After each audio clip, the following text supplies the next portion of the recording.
നമ്മൾ സ്ക്രീനിൽ കാണുന്ന, നമ്മൾ ജീവശ്വാസം പോലെ സ്നേഹിക്കുന്ന നമ്മുടെ പ്രിയ താരങ്ങൾ, അവരുടെ മുഖം നമുക്ക് സുപരിചിതമാണ്, ശബ്ദം നമുക്ക് കാണാപ്പാടമാണ്. എന്നാൽ അവരെ വിളിക്കപ്പെടുന്ന പേര് അതവരുടെ യഥാർത്ഥ പേരാണോ? ഒരിക്കലുമല്ല. വെള്ളിത്തിരയുടെ മായാലോകത്തേക്ക് കാലെടുത്തു വെച്ചപ്പോൾ വിധി അവരെ കൊണ്ട് പേര് മാറ്റിച്ചതാണോ?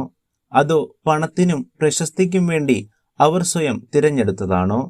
ഇന്ന് നമ്മൾ തുറന്നു വയ്ക്കുന്നത് മലയാള സിനിമയിലെ ചില പേരുമാറ്റ രഹസ്യങ്ങളാണ്. കേൾക്കുമ്പോൾ നിങ്ങൾ പോലും ഒന്ന് അമ്പരന്നു പോകും. മലയാളികളുടെ എക്കാലത്തെയും പ്രിയപ്പെട്ട മെഗാസ്റ്റാർ മമ്മൂട്ടി, മുഹമ്മദ് കുട്ടി എന്നായിരുന്നു അദ്ദേഹത്തിൻ്റെ യഥാർത്ഥ പേര്. അതുപോലെ ദിലീപ്, ജനപ്രിയ നായകനായി മാറാൻ ഗോപാലകൃഷ്ണൻ എന്ന പേര് മാറ്റിവെക്കേണ്ടി വന്നു അദ്ദേഹത്തിന്. ഇന്ത്യൻ സിനിമയിലെ ലേഡി സൂപ്പർ സ്റ്റാർ നയൻതാരയെ ഡയാന മറിയം കുര്യൻ എന്ന പേര് മാറ്റി നയൻതാര എന്ന് വിളിക്കാൻ നിർദ്ദേശിച്ചത് നമ്മുടെ പ്രിയപ്പെട്ട ഷീലയായിരുന്നു. ഇനി ഉർവശിയുടെ കാര്യം. കവിതാ രഞ്ജിനി എന്ന പേര് മാറ്റി ഉർവശി എന്ന പേര് വന്നത് ഒരു അവാർഡിന്റെ പേരിൽ നിന്നാണ്. പ്രേം നസീർ എന്ന പേര് കേൾക്കുമ്പോൾ അബ്ദുൽ ഖാദർ എന്ന് ആരെങ്കിലും ഓർക്കാറുണ്ടോ? അടൂർ ബാസി എന്നറിയപ്പെടുന്ന നടൻ ഭാസ്കരൻ നായർ ആയിരുന്നു. അതുപോലെ കുതിരവട്ടം പപ്പു എന്ന പേരിന് പിന്നിൽ പത്മദലാക്ഷൻ എന്ന പേരുണ്ട്. മലയാളികളുടെ പ്രിയങ്കരൻ ജയൻ യഥാർത്ഥത്തിൽ കൃഷ്ണൻ മാധവൻ നായർ ആയിരുന്നു. സൗന്ദര്യത്തിന്റെ പ്രതീകമായ നാദിയ മൊയ്തു അറിയപ്പെട്ടിരുന്നത് സറീന മൊയ്തു എന്നാണ്. അതുപോലെ പ്രേംപ്രകാശ് ചെറിയൻ ജോസഫ് എന്നും ഷാരി സാധന എന്നും മലയാളികളുടെ പ്രിയപ്പെട്ട നടൻ പ്രേം നസീർ അബ്ദുൽ ഖാദർ എന്നും അറിയപ്പെട്ടിരുന്നു. നമ്മുടെ പ്രിയപ്പെട്ട ഉലകനായകൻ കമൽഹാസന്റെ യഥാർത്ഥ പേര് പാർത്ഥസാരഥി ശ്രീനിവാസനാണെന്ന് പലർക്കും അറിവുണ്ടാകില്ല. ഇനി സൂപ്പർ സ്റ്റാർ രജനീകാന്തിന്റെ കാര്യം. ശിവാജി റാവ് ഗെയ്ക്വാദ് എന്നായിരുന്നു അദ്ദേഹത്തിന്റെ യഥാർത്ഥ പേര്.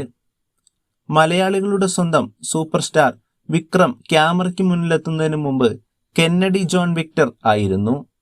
അതേപോലെ ആക്ഷൻ രംഗങ്ങളിലെ കടുവയായ സൂര്യയുടെ യഥാർത്ഥ പേര് ശരവണൻ ശിവകുമാർ എന്നും ജീവയുടേത് അമർ ചൗധരി എന്നും നടൻ നാസറിൻ്റേത് മുഹമ്മദ് ഹനീഫ് എന്നുമാണ്.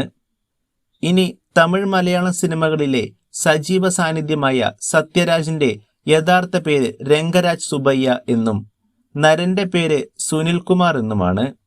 മലയാളി പ്രേക്ഷകരുടെ പ്രിയപ്പെട്ട താരം നവ്യ നായരുടെ യഥാർത്ഥ പേര് ധന്യ നായർ എന്നാണ്. നടി സീമയുടെ യഥാർത്ഥ പേര് ശാന്തകുമാരി എന്നും മുക്തയുടേത് എൽസാർ ജോർജ് എന്നും ആണ്. ഭാമയുടേത് രഗിത രാജേന്ദ്രക്കുറുപ്പ് എന്നുമാണ്. അഭിനേത്രി പാർവതി ജയറാമിന്റെ യഥാർത്ഥ പേര് അശ്വതി കുറുപ്പെന്നും മണിയമ്പിള്ള രാജുവിൻ്റേത് സുധീർ കുമാർ എന്നുമാണ്. വെള്ളിത്തിരയിൽ താരപരിവേഷം ലഭിക്കുന്നതിന് മുൻപ് അവർ അണിഞ്ഞിരുന്ന ഈ പേരുകൾ അവരുടെ സ്വകാര്യ ജീവിതത്തിന്റെ ഭാഗമാണ്. പേരുമാറ്റത്തിന്റെ പിന്നിൽ പലപ്പോഴും ജാതകവും ഭാഗ്യവും മാത്രമല്ല, സിനിമാ മേഖലയിലെ മാർക്കറ്റിംഗും അനിവാര്യമായ മാറ്റങ്ങളുമൊക്കെ ഉണ്ടാകാം. ഏതായാലും ഈ പേരുകൾ ഏത് രീതിയിലായാലും അവർ പകർന്ന അഭിനയ വിസ്മയം ഇന്നും മലയാളികളുടെ മനം കവരുന്നു. താരങ്ങളുടെ പേരുമാറ്റങ്ങൾ കേവലം ഒരു മാറ്റമല്ല, മറിച്ച് അവരുടെ സിനിമാ ജീവിതത്തിലെ ഒരു വലിയ വഴിത്തിരിവാണ്. ഈ താരങ്ങളുടെ യഥാർത്ഥ പേരുകൾ അറിഞ്ഞപ്പോൾ നിങ്ങൾക്ക് എന്തു തോന്നി? താഴെ കമന്റ് ചെയ്യുമല്ലോ. കൂടുതൽ സിനിമാ വിശേഷങ്ങൾക്കായി ഞങ്ങളുടെ ചാനൽ സബ്സ്ക്രൈബ് ചെയ്യുക.